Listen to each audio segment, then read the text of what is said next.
नमस्कार बच्चों। आज हम पढ़ेंगे अपना सेकंड लेसन धर्मनिरपेक्षता की समझ। सबसे पहले बच्चों ये देखेंगे जो हमने कल मौलिक अधिकार पढ़े थे फर्स्ट लेसन में, तो उसमें से एक धार्मिक स्वतंत्रता का अधिकार था। तो उसमें धर्मनिरपेक्षता का भी जिक्र हुआ था। धर्मनिरपेक्षता क्या होती है कि किसी भी राज्य के अंदर या किसी भी देश के अंदर किसी एक विशेष धर्म को बढ़ावा न देना, यानी किसी राष्ट्र का कोई विशेष धर्म न हो, बल्कि सभी धर्मों को समानता से देखा जाए, सभी धर्मों को फलने फूलने का समान अधिकार दिया जाए। तो इसके अंदर यही चीज़ें पूछी करेंगे हम। जैसे कल्पना कीजिए कि आप हिंदू हैं, ये इसके एक छोटी सी कहानी है। इसमें हिंदू मुसलमान हैं जो अमेरिका में गए हुए हैं, उनके लिए क्या किया था, वहाँ पर मकान किराए पर लेने के लिए गए तो क्या होगा। तो इस तरह से आप पढ़ोगे तो वहाँ पर मकान किराए पर नहीं मिला तो आपके अंदर हीन भावना आएगी। तो इस तरह से आगे यहाँ से शुरू होगा आपका लेसन। इतिहास में हमें धर्म के आधार पर भेदभाव, बेदखली, अत्याचार के अनेक उदाहरण मिलते हैं। शायद हमें पढ़ा भी होगा हिटलर ने जर्मनी में यहूदियों पर किस तरह अत्याचार किए थे। वहाँ कई लाख लोगों को केवल धर्म के आधार पर मार दिया गया था। हिटलर एक तानाशाह था जो जर्मनी के अंदर प्रथम विश्व युद्ध के बाद उसने अपना वर्चस्व कायम किया और उसने द्वितीय विश्व युद्ध के लिए उसने भूमिका तैयार की। और द्वितीय विश्व युद्ध की शुरुआत भी हिटलर के कारण से हुई थी। इसने अपने देश के अंदर, जर्मनी के अंदर यहूदियों पर ऐसा अत्याचार किया था कि वहाँ पर उनको गैस चैम्बरों में, यहूदियन नहीं बल्कि जो बुजुर्ग थे, जो अपंग बच्चे थे, उनके ऊपर भी उनको गैस चैम्बरों के अंदर डाल के गैस छोड़ करके उनको मार दिया जाता था। और इसी प्रकार से यहूदी धर्म मानने वाले इजराइल में भी मुसलमान और ईसाई अल्पसंख्यकों के साथ अमानवीय व्यवहार किया जा रहा है। यानी कि जो इजराइल के अंदर मुसलमान और ईसाई अल्पसंख्यकों के साथ अमानवीय व्यवहार किया जाता है। इजराइल के अंदर अभी यहूदी रहते हैं, वहाँ पर ईसाई और जो मुसलमान हैं उन लोगों के साथ भी अमानवीय बर्ताव किया जाता है। सऊदी अरब में गैर मुसलमान लोगों को, जैसे चाहे वहाँ पर हिंदू है या मुसलमान है सऊदी अरब के अंदर, तो उनको गिरजाघर बनाने या मंदिर बनाने की छूट नहीं है। न ही उन्हें धर्म के लोगों को वहाँ पर पूजा अर्चना करने के लिए किसी सार्वजनिक स्थान पर इकट्ठा हो सकते हैं। यानी कि वो अपने घरों के अंदर पूजा पाठ कर सकते हैं, किसी सार्वजनिक स्थान पर इकट्ठा होकर वो पूजा पाठ नहीं कर सकते। ना वहाँ पर मंदिर बना सकते हैं, ना वहाँ पर गिरजाघर या कोई भी अन्य धर्म है, मुस्लिम धर्म को छोड़ करके कोई भी नहीं कर सकता। इन सभी उदाहरणों से एक धर्म के लोग अन्य धार्मिक समुदाय के लोगों के साथ भेदभाव कर रहे हैं या उत्पीड़न कर रहे हैं। भेदभाव की ऐसी घटनाएं तब ज़्यादा बढ़ जाती हैं जब दूसरे धर्मों के स्थान पर किसी धर्म की अधिकृत मान्यता प्रदान कर देता है।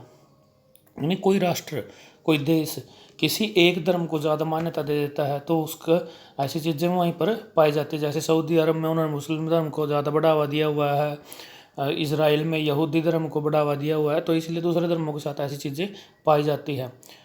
जाहिर है कि कोई भी व्यक्ति अपने धर्म की वजह से न तो भेदभाव का शिकार होना चाहता है, न किसी दूसरे धर्म पर दबदबा झेलना चाहता है। भारत में क्या राज्य धर्म के आधार पर किसी नागरिक के साथ भेदभाव कर सकता है? नहीं, क्योंकि भारत एक धर्मनिरपेक्ष राष्ट्र है। यह किसी एक विशेष धर्म का बढ़ावा नहीं देता, ये दूसरे धर्मों के लोगों के साथ ये ऐसा नहीं कर सकता। धर्मनिरपेक्षता क्या है, अब पढ़ेंगे इसकी। धर्मनिरपेक्षता क्या है आपने पिछले अध्याय में पढ़ा है। जैसे शुरुआत में मैंने बोला था भी, पिछले अध्याय में धार्मिक स्वतंत्रता के बारे में पढ़ा था, तो उसके अंदर एक धर्मनिरपेक्ष शब्द भी आया था, उसकी डिफाइन मैं कर चुका हूँ उसको पहले भी। भारतीय संविधान में मौलिक अधिकारों की व्यवस्था की गई है। ये अधिकार न केवल राज्य की सत्ता में हमें बचाते हैं बल्कि बहुमत की निरंकुशता से भी हमारी रक्षा करते हैं। यानी कि जो मौलिक अधिकार हैं वो जो बहुमत वाली सरकार है उसको निरंकुशता को रोकते हैं, क्योंकि उसमें लोगों को मौलिक अधिकार दिया हुआ है, उनका हनन नहीं कर सकती कोई सरकार। वो अपनी मनमर्जी से काम नहीं कर सकती, अपनी मनमर्जी के साथ तानाशाही नहीं कर सकती। काम तो कर सकती है मगर तानाशाही नहीं कर सकती। भारतीय संविधान में को भी अपने धार्मिक विश्वास और तौर तरीकों को अपनाने की पूरी छूट देता है। इसके लिए सबके लिए समान धार्मिक स्वतंत्रता। इस विचार को ध्यान में रखते हुए धार्मिक राज्य ने धर्म और राज्य की शक्ति को एक दूसरे से अलग रखने की रणनीति अपनाई है। यानी कि भारत में धर्म और राज्य दोनों को अलग अलग रखा गया, दोनों को एक साथ नहीं ले सकते, सभी धर्मों को समान रूप से उसमें मान्यता दिया। धर्म को राज्य से अलग रखने की इसी अवधारणा को धर्मनिरपेक्षता कहा जाता है। ये देखिए, धर्मनिरपेक्षता किसे कहते हैं या धर्मनिरपेक्षता क्या है, इस क्वेश्चन का आंसर यहाँ पर आपने नोट भी करना है। ये क्वेश्चन है आपका।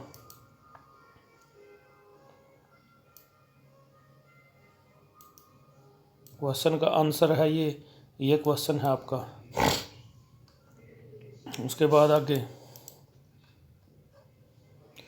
अगला क्वेश्चन ये है, धर्म को राज्य से अलग रखना क्यों महत्वपूर्ण क्यों है? धर्मनिरपेक्षता का सबसे महत्वपूर्ण पहलू है धर्म की राज सत्ता से अलग करना, एक लोकतंत्र। जैसे पहला पॉइंट यहाँ से बन जाएगा, मैं पॉइंट बनवाऊंगा इस क्वेश्चन के। ये क्वेश्चन है आपका और इसके पॉइंट है, जैसे फर्स्ट पॉइंट ये हो गया, यहाँ से एक लोकतांत्रिक देश, इसको अंडरलाइन कर रहा हूँ मैं, एक लोकतांत्रिक देश में यह बहुत ज़रूरी है कि दुनिया के तकरीबन सारे देशों में एक से ज़्यादा धर्मों के लोग साथ साथ रहते हैं। जाहिर है कि हर देश में किसी एक धर्म को लोगों की संख्या ज़्यादा होगी। अगर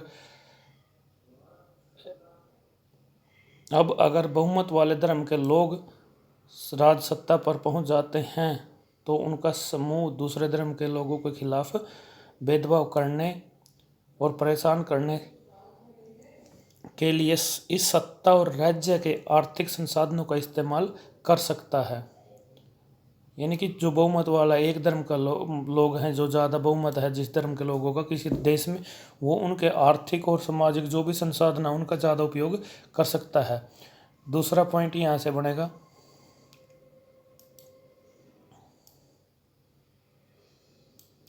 बहुमत की निरंकुशता के चलते धार्मिक अल्पसंख्यकों के साथ भेदभाव हो सकता है।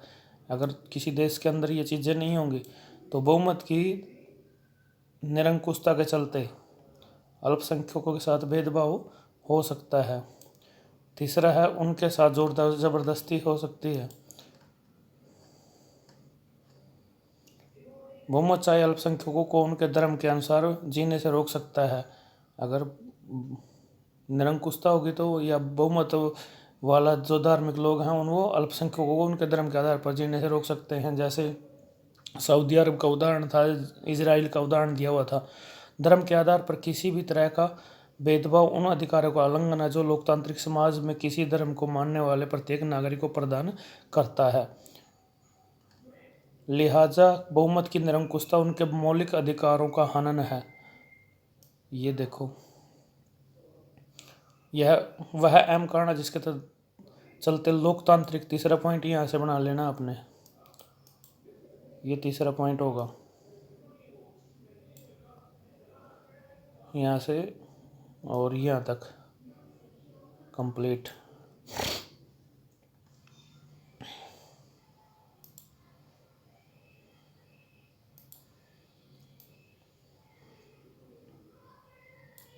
यहाँ उसके बाद लोकतांत्रिक समाजों में धर्म को राज्य से अलग रखने के लिए महत्वपूर्ण कारण यह है कि हमें धार्मिक चुनाव के अधिकार की रक्षा करनी है। इसका अर्थ है कि देश के किसी भी व्यक्ति को अपने एक धर्म से निकलने और दूसरे धर्म में अपनाने और धार्मिक उपदेशों को अलग ढंग से व्याख्या करने की स्वतंत्रता है। आइए इस बात की और अच्छी तरह समझने की छुआछूत की प्रथा पर विचार करें। संभव है कि हिंदुओं के बीच प्रचलित यह प्रथा अच्छी न लगती हो, इसका मतलब है कि आप इसे बदलने की कोशिश करेंगे। छुआछूत क्या था बेटे उस टाइम में? जो प्राचीन भारत में छुआछूत के खिलाफ अब कानून बना हुआ है, अब नहीं है। तो जो निम्न जाति के लोग थे, जो उच्च जाति थे, वो उन निम्न जाति वाले लोगों के साथ खान पान, उनके साथ रहन सहन या उनको छूने तक का भी अधिकार नहीं था।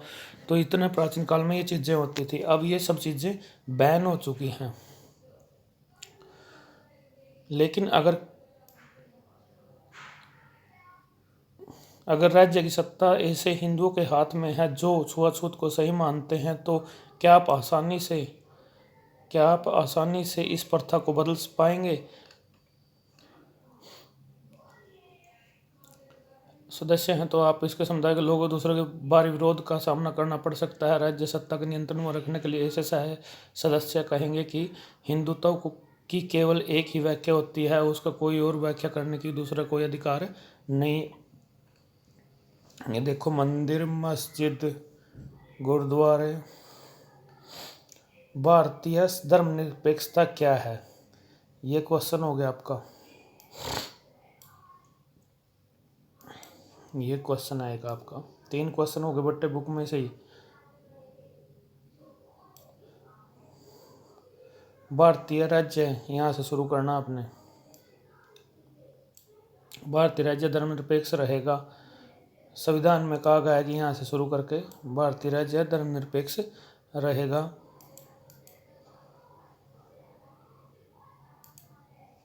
यहाँ से शुरू करके इसका आंसर, हमारे संविधान के अनुसार केवल धर्मनिरपेक्ष राज्य अपने उद्देश्यों को साकार करते हुए निम्नलिखित बातों का ख्याल रख सकता है। यानी कि भारतीय संविधान में ये 3 बातें कही गई हैं।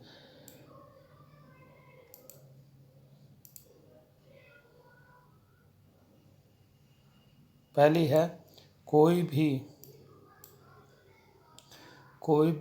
एक धार्मिक समुदाय किसी दूसरी धार्मिक समुदाय को न दबाए। यानी कि कोई भी बहुल धार्मिक समुदाय है, हिंदू है, मुस्लिम है, वो दूसरे धर्म के लोगों को न दबाए। दूसरा है, कुछ लोग अपने ही धर्म के अन्य सदस्यों को न दबाएं। जैसे हिंदू धर्म में तो छुआछूत की प्रथा थी, वो हिंदू धर्म के अंदर ही प्रचलित थी। वो निम्न जातियों को या कमजोर लोगों को वो दबाते थे। तीसरा है, राज्य न तो किसी खास धर्म को थोपेगा, न ही लोगों की धार्मिक स्वतंत्रता छीनेगा। यहाँ तक इसका क्वेश्चन का आंसर है। उसके बाद, इस तरह दबदबे को रोकने में भारतीय राज्य कई तरह के काम करता है। पहला तरीका है, वह खुद को धर्म से दूर रखता है। यानी कि इन चीज़ों को रोकने के लिए, जो ऊपर 3 चीज़ें दी हुई हैं, इन चीज़ों को रोकने के लिए भारत सबसे पहले ये करता है, वह खुद को धर्म से अलग रखता है। भारतीय राज्य की बागडोर न तो किसी एक धार्मिक समूह के हाथों में है और न ही राज्य किसी एक धर्म को समर्थन देता है। भारत में कचहरी, थाने, सरकारी विद्यालय, दफ्तर जैसे सरकारी स्थानों किसी खास धर्म को प्रोत्साहन देने की या उनका प्रदर्शन करने की उपेक्षा नहीं की जा सकती। यानी किसी भी भारत के अंदर जो सार्वजनिक चीज़ें हैं, किसी भी सार्वजनिक चीज़ों पर धर्म का प्रदर्शन नहीं कर सकते।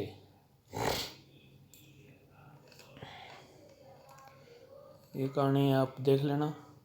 स्कूल के भीतर धार्मिक त्योहारों का आयोजन भी सभी धर्मों के साथ एक जैसा व्यवहार करने की सरकारी नीति के खिलाफ होता है। सरकारी स्कूल अपनी प्रातःकालीन प्रार्थनाओं या धार्मिक आयोजनों के जरिए किसी एक धर्म को बढ़ावा नहीं दे सकते। यह नियम निजी स्कूलों पर लागू नहीं है। ये अंडरलाइन करना। यानी कोई भी गवर्नमेंट स्कूल है, ये संस्थान है, वहाँ पर किसी धर्म विशेष के लिए प्रचार प्रसार नहीं कर सकते, मगर निजी स्कूल है वो उसके दायरे में नहीं आते। धार्मिक उत्सव को रोकने के लिए भारतीय धर्मनिरपेक्षता का दूसरा तरीका हस्तक्षेप की नीति है। इसका मतलब है सभी धर्मों की भावनाओं को सम्मान करने और धार्मिक क्रियाकलापों में दखल न देने की राज्य के कुछ खास धार्मिक समुदाय को कुछ विशेष छूट देता है। जैसे इस कहानी के अंदर ये है, सिखों को क्या है, हेलमेट पहनने की ज़रूरत नहीं है, क्योंकि उनको ये छूट दी हुई है। अभी आप उनके धर्म विशेष में क्या दिया हुआ है, बुनियादी उसूल है कि वो सिख धर्म में वो पगड़ी बांध सकते हैं, इसलिए उनका हेलमेट पहनने का मजबूर नहीं कर सकते। यानी कि किसी धर्म विशेष को कुछ चीज़ें के अंदर छूट दिए। धार्मिक उत्सव को रोकने के लिए भारतीय धर्मनिरपेक्षता का तीसरा हस्तक्षेप का तरीका है। इसी अध्याय के पीछे आप छुआछूत के बारे में पढ़ चुके हैं। इस बात का उपयुक्त उदाहरण है कि किस तरह से एक ही धर्म के लोग ऊंची जाति या हिंदू अपने ही धर्म के अन्य सदस्यों को निचली जातियों के दबाते हैं। ये मैं बता चुका हूँ आपको पहले। और उनका संविधान के अंदर छुआछूत पर पाबंदी लगाई गई। अब ये बातें हो चुकी हैं। ये पहले ही मैं बता चुका हूँ। निजी कानूनों ऊपर दिए गए 3 उद्देश्यों से धर्मनिरपेक्षता, ये इसमें कुछ नहीं है।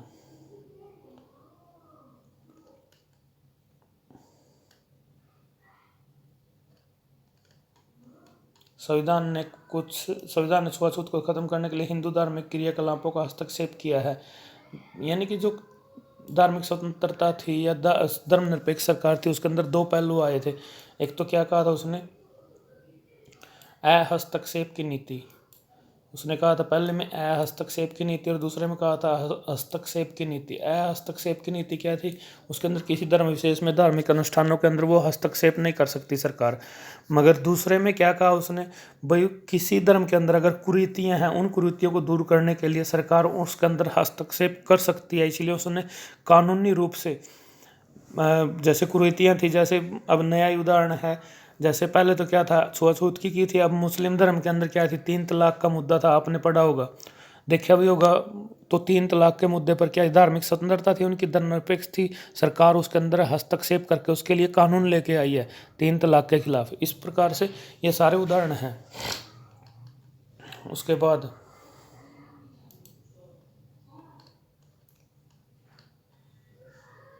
भारतीय राज्य धर्मनिरपेक्ष है और धार्मिक वर्चस्व रोकने के लिए किस तरह से काम करता है। भारतीय संविधान अपने नागरिकों को मौलिक अधिकारों का आश्वासन देता है। ये मूलभूत अधिकार इन धर्मनिरपेक्ष सिद्धांतों पर आधारित है, लेकिन इसका मतलब यह नहीं है कि भारतीय समाज में अन्य इन अधिकारों का उल्लंघन बंद हो गया है। इस प्रकार ये लेसन था कंप्लीट हो चुका है। अब क्वेश्चन जो करने हैं, वो जो क्वेश्चन इसके अंदर आए हैं बेटे वो करने हैं। उसके बाद जो अभ्यास के हैं वो कल देंगे मंडे। तो जो क्वेश्चन इसमें 4-5 बने हैं वो क्वेश्चन करने हैं, वेरी शॉर्ट, जो पढ़े हैं साथ साथ आप बना सकते हो। ठीक है, thank you, have a nice day.